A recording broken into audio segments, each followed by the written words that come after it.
Nós vamos fazer um mapa de Romanos capítulo 9, só que não pode estudar apenas Romanos 9. Tem que estudar Romanos 9, 10 e 11 juntos, como se tudo isso fosse um só capítulo. E de fato é um só capítulo, uma só perícope. Eu sei que são 3 capítulos, mas não pode isolar Romanos 9 dos capítulos 10 e 11. Nenhum texto sequer pode ser pulado, senão cria a heresia calvinista. E é claro que precisa de uma visão panorâmica geral da carta, e eu vou escrever para vocês aqui e vou desenhando e explicando para vocês, tá bom? Então é o seguinte, primeiramente vocês podem criar uma linha. Essa é a linha de Romanos. Aí você pode dividir ela em 3 blocos proféticos, mais ou menos assim. A gente pode dividir aqui em Romanos do 1 ao 8, depois do 9 ao 11 e depois do 12 até o 16. Mais ou menos assim. 3 blocos. E aí, nesses blocos, vocês podem perceber qual é o tema principal da carta. O primeiro ponto é sobre a justificação. O apóstolo Paulo vai falar sobre a justificação e tem 4 pontos aqui para a gente trabalhar. O segundo ponto é a salvação. Tem o terceiro ponto, a gente pode colocar aqui vida eterna. Vida eterna, porque é como se um ponto chamasse o outro de fato, não é? A justificação te leva à salvação e a salvação te leva à vida eterna. E aí é o seguinte, na parte da justificação, a gente pode ver que o apóstolo Paulo, ele trabalha com 3 pontos, 4 pontos na verdade, de obras da lei. Ele vai falar de graça, justificação pela graça, justificação pela fé e também pelo sangue. Esses 4 pontos aqui, eles se encontram escritos. E a primeira vez que o apóstolo Paulo fala de justificação é justamente pela prática da lei. Eu coloquei aqui obras da lei, mas a verdade é práticas da lei. Obras da lei é o contraste que ele vai fazer. Obras da lei são coisas referentes à antiga aliança, a prática da lei são referentes a obras da nova aliança, que tem que se fazer sim para ser salvo. Tem pessoas que anulam variedades de textos da palavra de Deus, onde mostra que tem obras que são pertencentes à salvação, que o escritor de Hebreus fala, e que se você não fizer, a salvação não vai cair sobre você, ainda que Jesus tenha morrido na cruz. Você tem que confirmar a sua salvação, confirmar a sua eleição. Essas expressões que eu usei são expressões que se encontram escritas. Se eu não me engano, em Filipenses, Paulo fala que a eleição tem que ser confirmada. Deus elegeu, mas se você não confirmar, você não vai fazer parte dos eleitos. Deus já sabe, você não. Então, quando você confirma a sua fé, desenvolve a sua salvação, como Pedro fala, aí você confirma a eleição, e aí a eleição te traz a salvação, aí você faz parte dos eleitos. Isso não é contrariar a soberania de Deus. Ele decretou que o homem fosse salvo, não somente porque ele fez e você vai ser salvo e aceitar o sacrifício dele, porque ele te escolheu antes da fundação do mundo. Ele decretou que o homem, com o seu poder de escolha, pudesse aceitá-lo ou rejeitá-lo. E aí sim, quem aceita vai desenvolver a sua salvação. Se você abandonar a fé, se você retroceder, a alma dele não tem prazer em você. É isso que está escrito. E aí você desenvolvendo a sua salvação, você confirma a eleição e a salvação aparece no fim. Pedro fala que a salvação ela vai se revelar no futuro. São coisas que calvinistas não usam. E nem quem é calvinista, eles não costumam olhar para esses textos. Por isso que tem esses 4 pontos aqui que vocês estão vendo na tela. Elas concordam com a justificação pela graça, elas concordam. Pela fé, pelo sangue, quando é pela prática da lei, elas não concordam. Mas está escrito, em Romanos capítulo 2 está escrito que a justificação vem pela prática da lei. Claro que não é a lei da antiga aliança, é a lei da nova aliança. Porque para guardar os mandamentos de Deus, você tem que praticar a lei.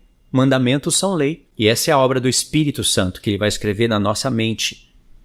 O que é o Espírito Santo escrever as leis de Deus na nossa mente? Te ensinar, fazer você praticar e lutar contra o pecado. Para isso você vai ter que lutar contra a carne, porque é na carne que habita o pecado. Esse assunto está em Romanos 6, 7, 8. São obras. Você vai ter que fazer. Deus, que é soberano, ele decretou que fosse assim que o homem fosse salvo, porque assim, verdadeiramente, ele aceita homens que conscientemente aceitaram a ele, ou conscientemente rejeitaram. Isso é um Deus soberano. Isso é um Deus que realmente pode todas as coisas. Se ele tem que tirar o poder de escolha para poder salvar o homem, porque seria impossível ele salvar com poder de escolha, então ele não é soberano coisa alguma. Entendeu? Então, voltando aqui para a tela, esse assunto também fala sobre salvação. Tem tudo a ver. Justificação tem a ver com salvação. E isso traz a vida eterna. E aqui a questão da vida eterna. Nós temos que ver textos que falam da vida eterna. Porque não é apenas buscar um texto para falar de vida eterna. Você tem que buscar todos os textos que falam de vida eterna. E eu separei apenas algum dentro de Romanos. Nem precisa ir para muitas cartas nesse sentido. Então, dentro de Romanos, para falar da vida eterna, nós temos o seguinte, 4 pontos também. Nós temos vida eterna, que vai vir por meio das obras, depois, justiça, terceiro lugar, santificação, tudo a ver, né? Um ponto ligado com o outro.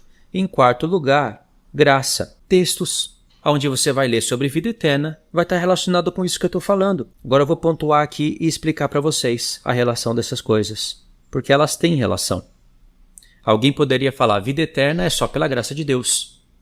E tá certo, mas não está escrito só isso, você tem que entender qual foi a proposta da graça de Deus. Graça não é de graça. Foi pago um alto preço pelo sangue do Senhor Jesus. Tudo isso vai aparecer no fim. Pela fé nós dizemos que fomos salvos, que temos a vida eterna, que fomos justificados. Paulo fala isso, ele aplica isso como se fosse no passado. Fomos justificados, temos a vida eterna no presente, já fomos salvos, passado.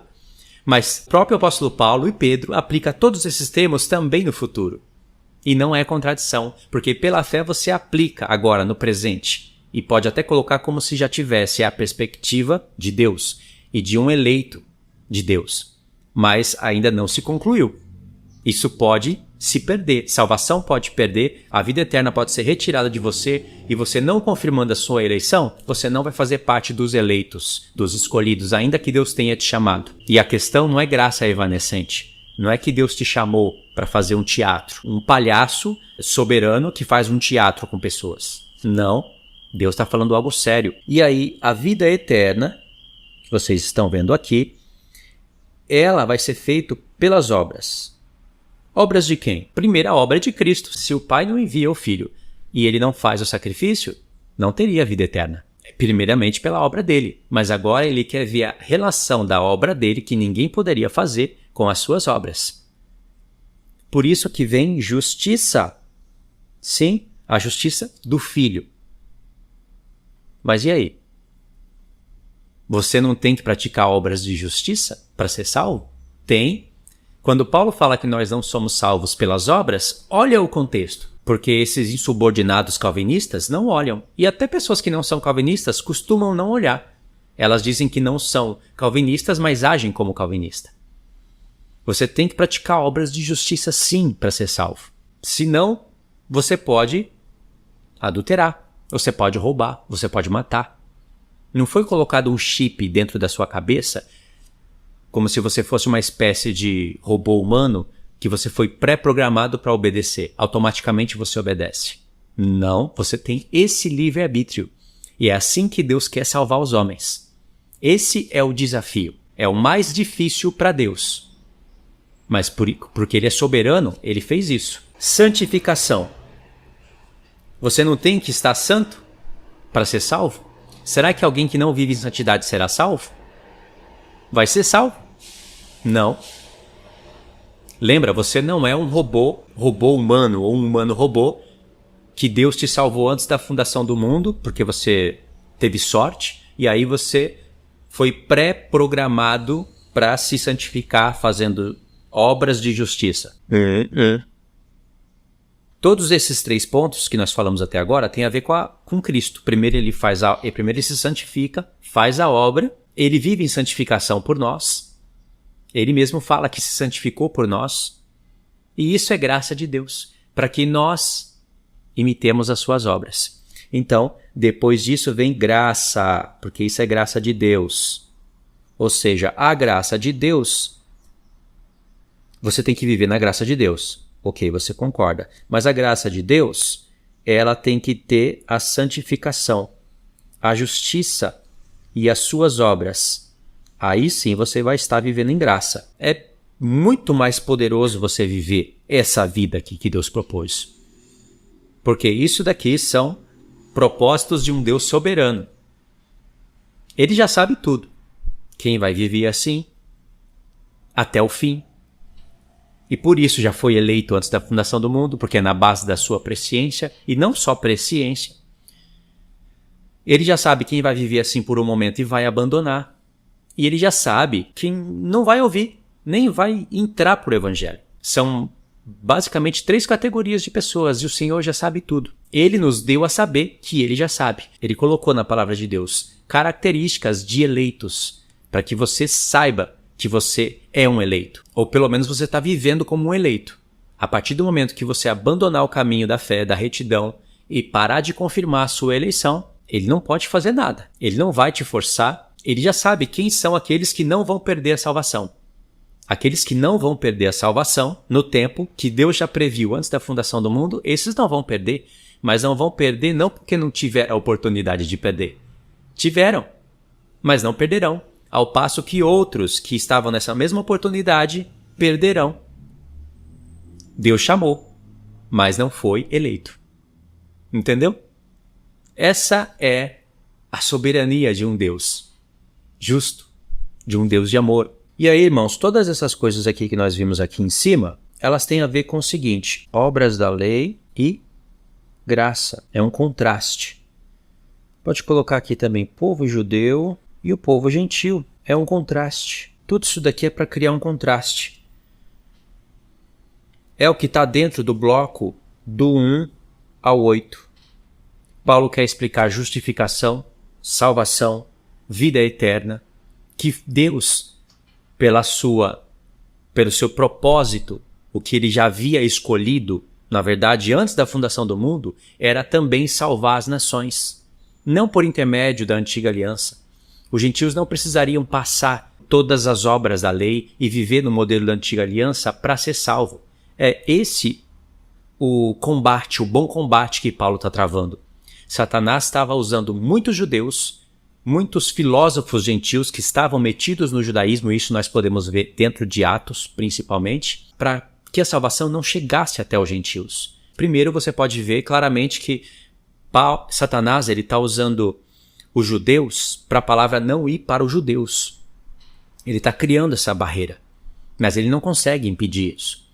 Depois a palavra começa a se espalhar para judeus, e aí os judeus estavam vivendo num tempo de transição de alianças, tinha templo, tinha todas aquelas questões. Eles não iriam entender as coisas da nova aliança de uma hora para outra. Eles estavam sendo ensinados pelos apóstolos. Tiago, Pedro, João, principalmente Tiago e Pedro, eles estavam lá em Jerusalém para administrar isso para os judeus. As sinagogas dos judeus, que era pregado somente Moisés, eles estavam tentando transitar eles da antiga aliança para a nova.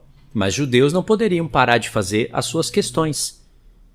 Paulo está cuidando de tudo isso, ele está desvinculando o judaísmo do cristianismo, explicando para os romanos todas as questões que poderiam ser levantadas pelos judeus. Paulo já estava acostumado com os ataques dos judeus, deles contrariando todos os seus ensinos, então desde o início da carta, Paulo vem aplicando defesas no evangelho e até mesmo no seu ministério. Isso os calvinistas não levam em conta. Por isso que quando eles chegam aqui no capítulo 9, eles isolam o capítulo 9 do capítulo 10, ou pegam somente alguns textos que eles acham conveniente para a sua linha, basicamente não leem o capítulo 11 e focam só em Romanos 9. Aí cria-se a heresia calvinista. Essa heresia calvinista começou com um padre católico, depois foi esquematizado, pensado, sabe? Foi sistematizado por João Calvino. Um louco, um lunático. Pior dos piores da exegese. E aí, em Romanos 9, eu vou marcar aqui alguns pontos para a gente estudar. Ponto número 1.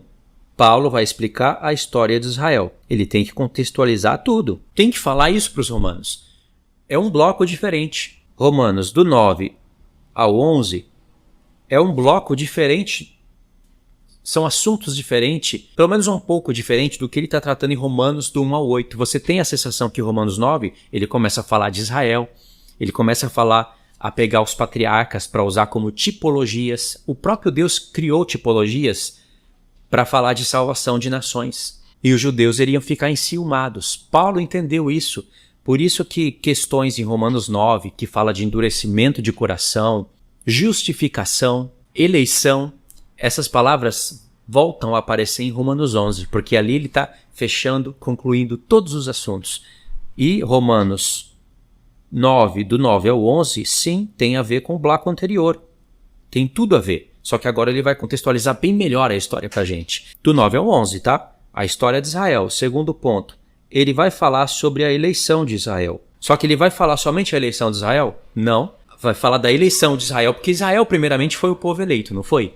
E se você prestar atenção no que Deus fala sobre eleição lá em Êxodo, porque Israel foi um povo eleito dentre todos os povos, só que você derruba toda a linha calvinista por terra.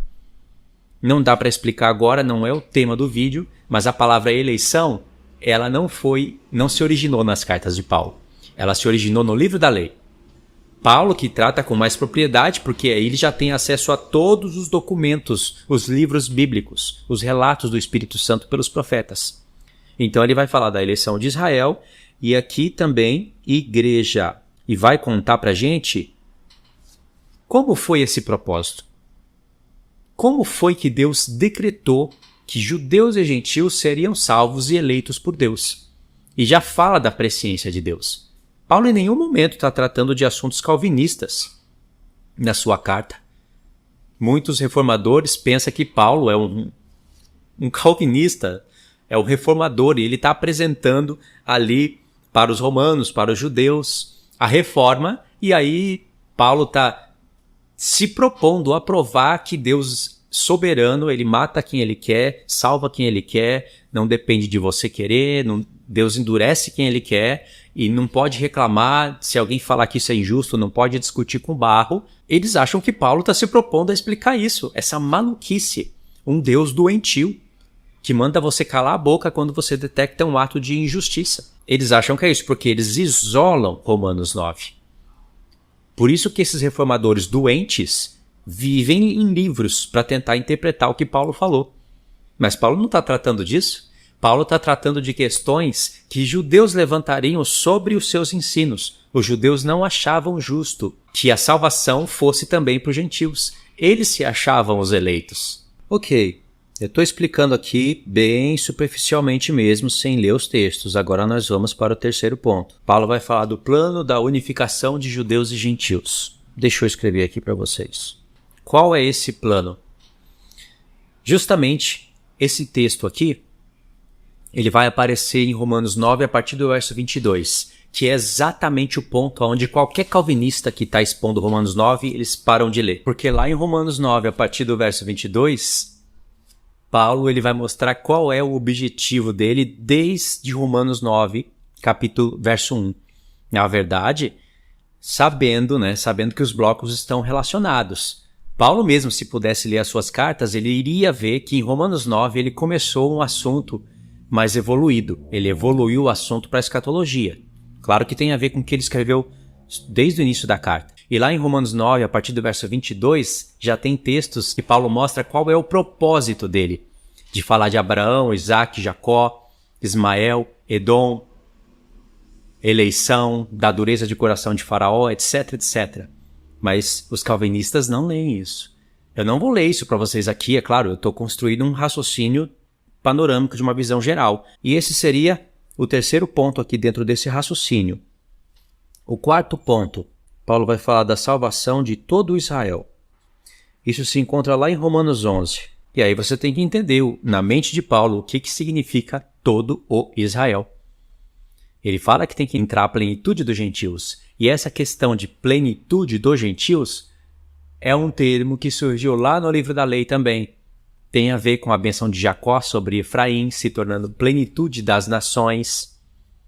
E eles não conhecem e nunca vão conhecer esse mistério. Porque é um mistério. Paulo fala de mistério. Romanos 11, a partir de 25. Eu não quero, irmãos, que vocês ignorem esse mistério. Aí fala de endurecimento, fala de plenitude dos gentios. Meu Deus, Paulo é um gênio. A mente dele não foi iluminada por livros de reforma, por livros de homens desviados de toda a verdade e de toda a justiça de Deus.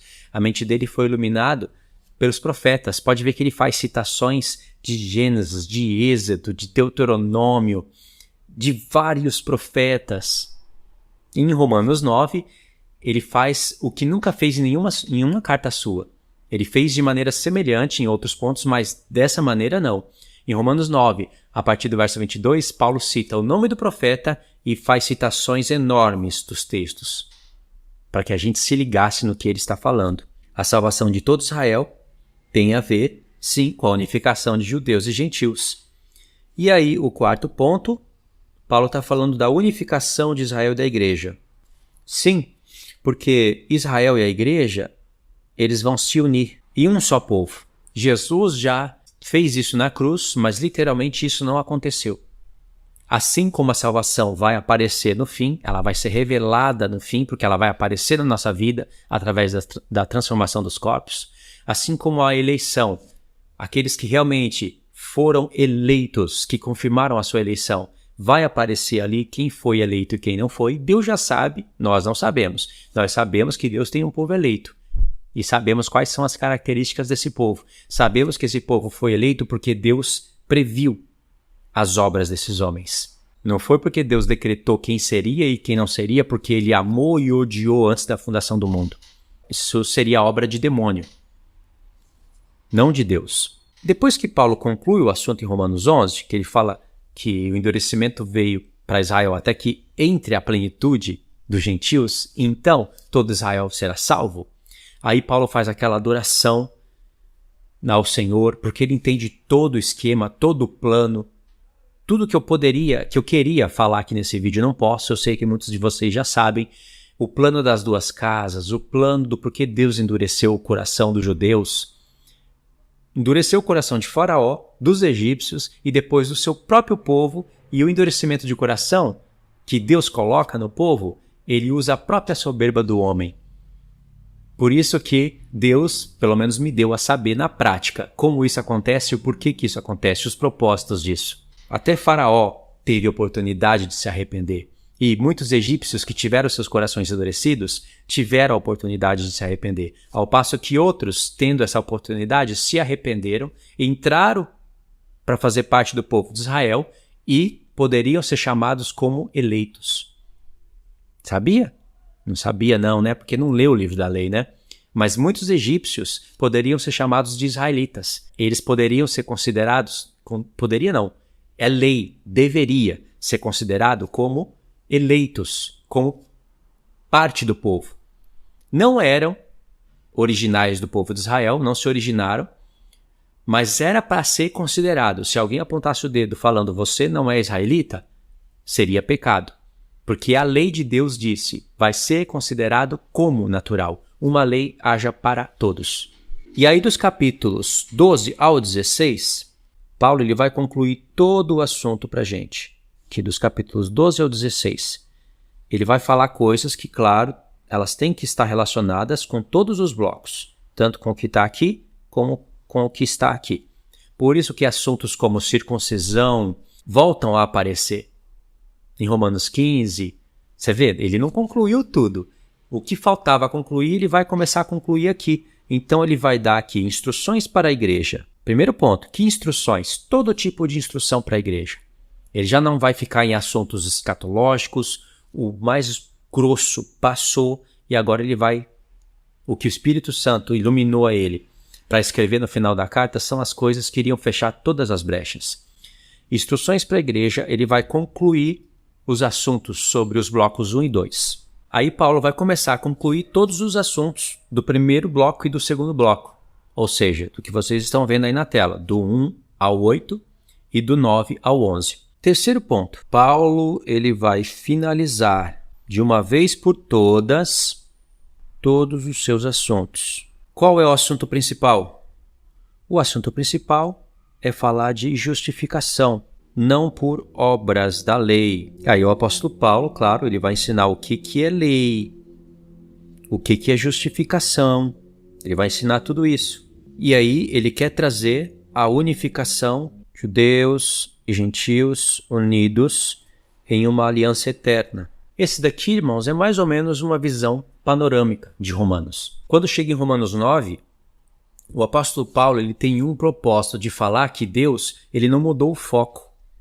Parece que seria injusto agora, do ponto de vista de judeus, que poderiam estar enganando e contrariando os assuntos de Paulo, e isso daí você consegue entender essa intenção dele, até lendo Romanos 9, mas você consegue entender essa intenção dele quando você começa a ler os primeiros capítulos da carta.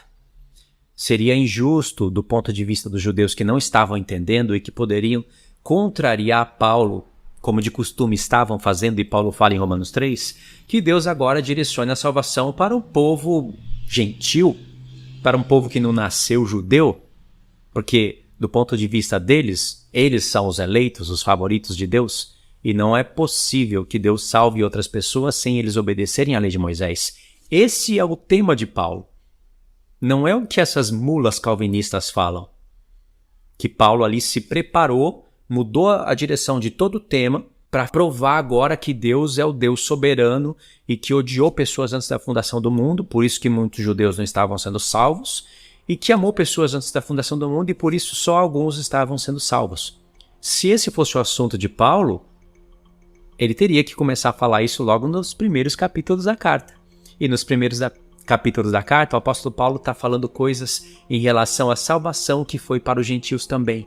E não só para aqueles que se achavam eleitos e ainda eram desobedientes à palavra de Deus. Paulo quer explicar todo o plano de Deus, por isso que essa carta fica grande. É uma das suas maiores cartas e uma das mais reveladoras também. Entendeu? Judeus iriam ali levantar questões, tanto com a intenção de querer entender, verdadeiramente querer entender, como com a intenção de contrariar os ensinos de Paulo e enganar ali muitos romanos. Por isso que ele já desenrola o plano, falando que o propósito de Deus para a eleição já estava ali desde Abraão. Já foi falado, tipificado em Abraão e os seus filhos. Aqueles homens são tipos de obras que apareceriam no futuro. Agora, por que Paulo está usando ali Jacó e Esaú? Tem um objetivo para isso. Porque os calvinistas confundem tudo, eles pegam, misturam tudo, são tempos... Deus ele coloca ali textos que foram falados em tempos diferentes e eles misturam tudo como se fosse uma questão só. Por isso que você vai ver Paulo tratando de assuntos de circuncisão, obras da lei, debaixo da lei. É isso que o apóstolo Paulo quer destravar na mente de todos, mostrando que a salvação é para todos. E se os judeus não estavam crendo, isso não estava fazendo que a palavra de Deus, não poderia fazer da palavra de Deus algo que não estava em cumprimento, que estava sendo invalidado. Paulo está explicando por que a maioria dos judeus não estavam crendo. Porque Deus decretou isso. Agora vocês têm que entender o porquê que Deus decretou essa dureza de coração. Tem que entender o porquê. Não foi no caso que os calvinistas falam. Senão você iria ver um Paulo esquizofrênico, um Paulo maluco. Um Paulo que entendeu que Deus decretou, odiou aqueles judeus antes da fundação do mundo, decretou que eles não crescem, e ao mesmo tempo levanta apóstolos e profetas para chamarem eles para o arrependimento, mas ao mesmo tempo opera para eles não se arrependerem, e quem questionar isso, Paulo manda calar a boca, e Paulo mesmo fala que desejaria ser separado de Cristo, para que eles alcançassem a salvação, como está em Romanos 10. Mas Paulo mesmo disse que eles não podem ser salvos porque foram odiados antes da fundação do mundo, mas Paulo quer ser separado por Cristo para que eles sejam salvos. Paulo seria um maluco, de fato Paulo seria um calvinista. Então é isso, irmãos, obrigado por ter assistido até aqui, fiquem na paz, Deus abençoe.